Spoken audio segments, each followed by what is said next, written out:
warm welcome, folks, to Capital Sports 2.0, a very, very new version of the show for the time that's in it. Usually say the seasons that's in it, that means Christmas, but it's a very, very different time. And now Andy Mack, he is setting up everything for RT.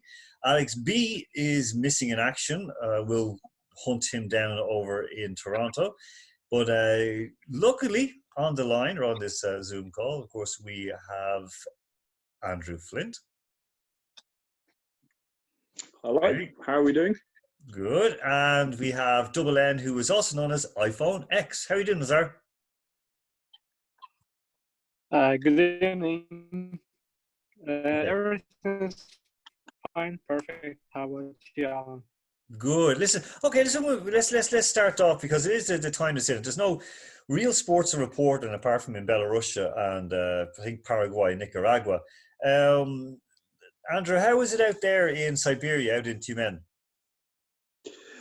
Well, to be honest, we've not really seen the full force of lockdown that most of the world seems to have had so far. So, I mean, the sports events, of course, they've been cancelled and suspended for now, as we all know. But other than the enforced working holiday, not a lot has really changed yet. But I'm anticipating that will change fairly soon. Are you locked down there? You're like in Moscow, we're only allowed 100 meters away from our domicile. The same with you? Well, I'd say the nearest to lockdown, I'd say, is that the playgrounds now have sort of a police tape around them. You're not allowed to go in the playgrounds, but nobody's been stopped from actually walking down the streets per se. The police are on the streets a little bit more than usual, but nothing really out of the ordinary yet. So no major change yet, really.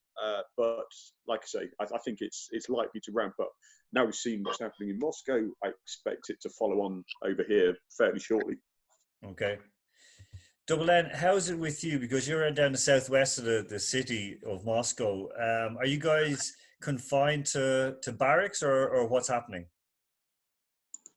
We're, so to say, in the dormitory. So all the local students have gone back to their homes. But for us, for international students, we are kind of locked here. I don't know, mentally, or we're not locked here physically. Thank God, but we're still trying to manage to spend our time wisely. And listen, are you allowed out to, say, go to the shop or to go for a walk? Like, what's the kind of restrictions on you guys right now? Well, we have a shop downstairs of our dormitory, so if they want to find us, like when we are outside, they have a very good reason to do so, because we are not allowed to go like to the second biggest shop or the biggest shop around, because like we have to go to the nearest. Yeah, you go to the near, and the nearest shop, is it on campus or in the? It's in the building itself. Is the nearest shop? And I'm back. Okay, you're saying that you can only go. The nearest shop is in your building, correct? Yep, exactly, downstairs.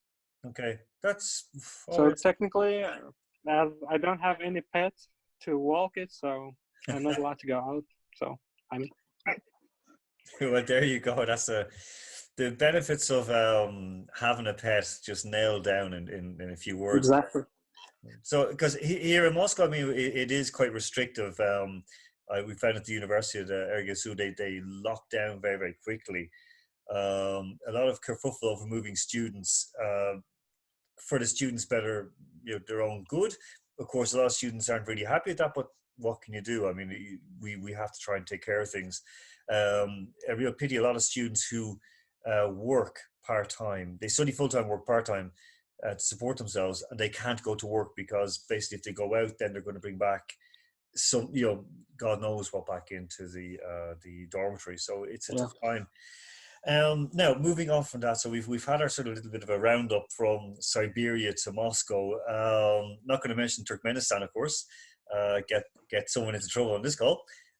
So first, Andrew, the football going on next door, but there was a bit of a twist in the story today, which wasn't April Fool's, but it's a real kind of twist in the tale. What's going on in Belarus, and are they going to cancel the league? Well, yesterday we had comments from FIFPro saying this is crazy. We've got to do something about this, and in a very Vladimir Putin-esque style, Mr. Lukashenko was playing ice hockey in a sort of a press appearance, shall we say, and he made comments dismissing coronavirus and saying, you know what, there's just keep doing what you're doing and drink vodka and all the sort of stereotypical things that it was a load of bluster. Today, I didn't know what to make of it. I looked at the date, and I've been caught out before on the 1st of April, so I didn't want to believe it. But I read reports that he is appealing for help to deal with the coronavirus today. Now, officially, it's not yet been cancelled, the Belarusian Premier League, but the noises are still, we're still seeing the fans in the stadium, we're still enjoying it. And I just wonder how long this is going to go on, because Belarus comes under UEFA, and UEFA have pretty much made it clear that this, you need to make a break with all the leagues, but Belarus are not playing game yet. So I think it'll only be a matter of time. I don't see it lasting forever. Yeah, I mean, it does seem a bit odd, and as you mentioned, FIFPro, the governing body for footballers' unions in the world, they're not so happy with it. 3 players apparently reporting to have coronavirus in the Belarusian league. I think from Zhodno, 2 of them from Zhodno, 1 from one of the Minsk teams. It's an odd situation, and as you said, drink vodka, go to the banya, you'll be okay. There is that kind of idea. It's a very old idea of the herd mentality, something that we all would have experienced as kids. When somebody gets chicken pox, you get thrown into the room with them and say, play with your brother, play with your sister, and you all get chicken pox together, and then it passes. This is slightly more serious than that. However, in Sweden, they're also of the opinion that herd mentality works. In the state of Texas, the same thing. So I don't know, but I think just to thumb your nose, as you mentioned, at all of Europe, UEFA could take a roll back. Just in terms of the here, a lot of the Russian football teams, as we learned last week, are still training, and they're still training. Do you know out in Tyumen if Tyumen are still training? Well, they only got back from Turkey about a week ago from their winter training camp, because of course the PFL, Royal Povolzha, starts a bit later than the others, being a smaller division. I don't believe they have been training yet. I don't know if they would be quite that silly. We've had quite a lot of good public service announcements from our governor and the medical services here. They're very quick to put out the videos on social media, on websites where people will all see them. And it would be fairly incomprehensible if they're putting out these messages and the team are still training. But no, they've only come back recently, and we wouldn't be due to start even if there was no suspension for another 3 weeks. So even then, they would have a break from the winter training camp. I don't think we're likely to see anything for a few months now at this stage. But it's relatively calm so far here. Moving on from Belarus to other ex-Soviet states, Double N, you were looking around the CIS countries of what's going on. What have you been finding in your travels and your studies?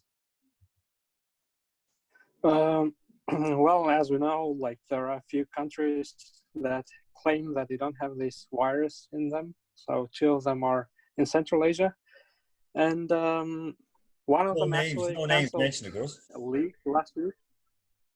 Yeah. Sorry, go ahead. Starting with T and ending with N. So actually, both. Yeah, they don't mention the reason why they stopped the Hail all the league. Yeah, that's the funny thing, but okay.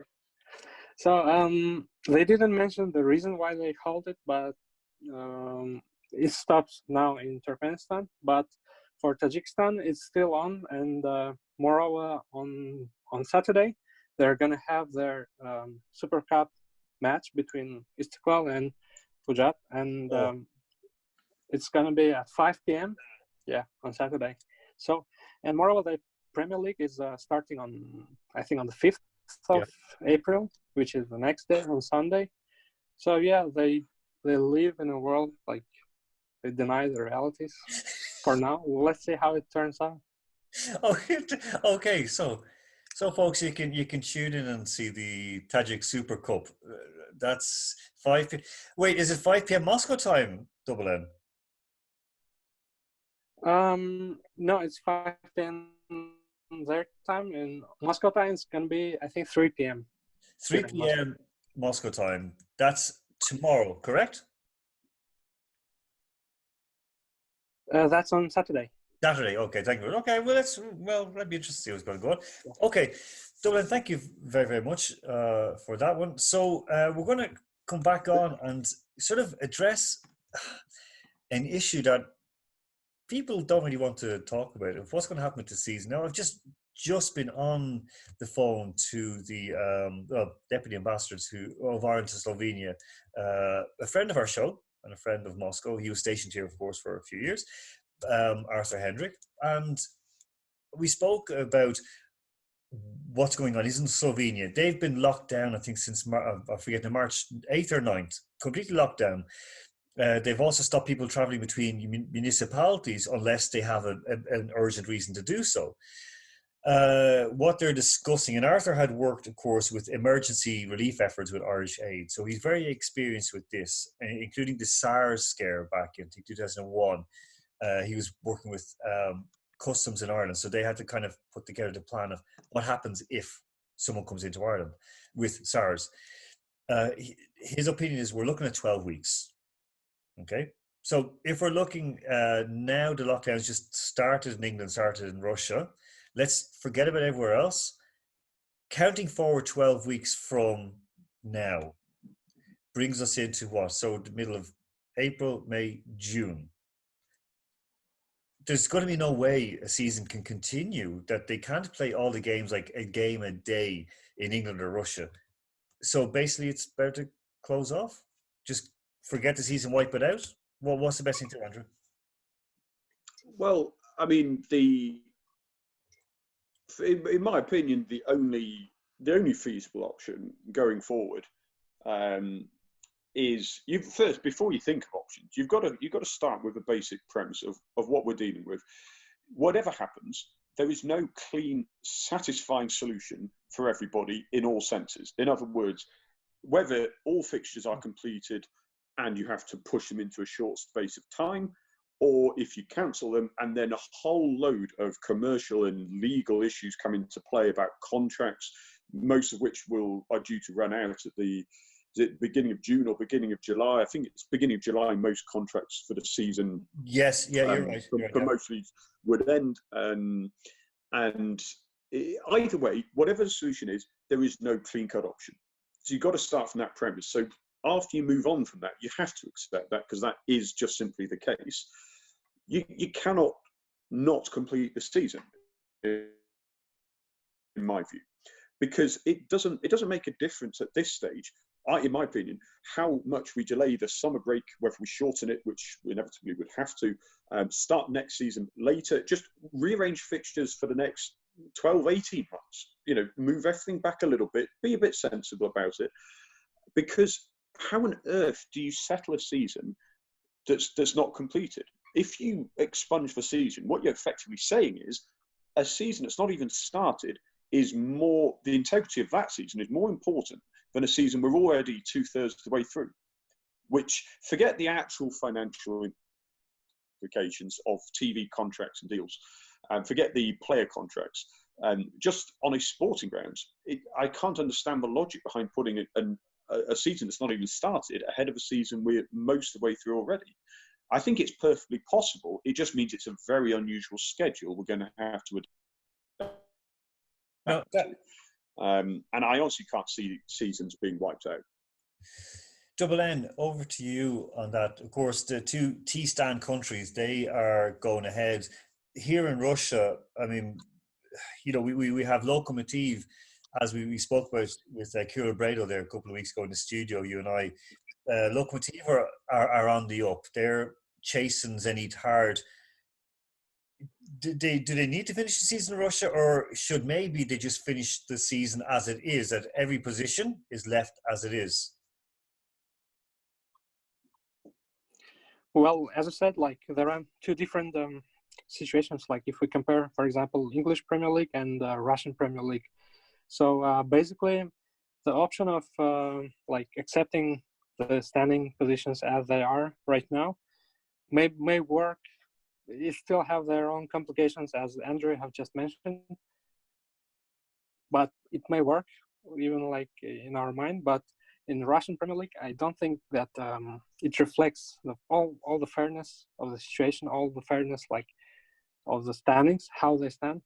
So I think there are like we still have we don't know how it would have finished if it still was going on, but we should give a chance when there is a small gap between the teams. Like I don't think that's like okay fixing like okay freezing the standings as they are right now is the right decision. I don't think that's the right decision. No, that's fair enough. I mean, I take what both you guys say on board. I mean, there are the proposals to run off the games like every 3 games a week and so on. It is sustainable because we've seen it happen before. But, you know, it can happen. It just means to adapt the player's schedule, fitness, and so on. And they've already had this break where they're just training. There's lots of other issues around like what's happening because, of course, we know that testing isn't taking place and so on. But that's neither here nor there at the moment. We're talking about like the results.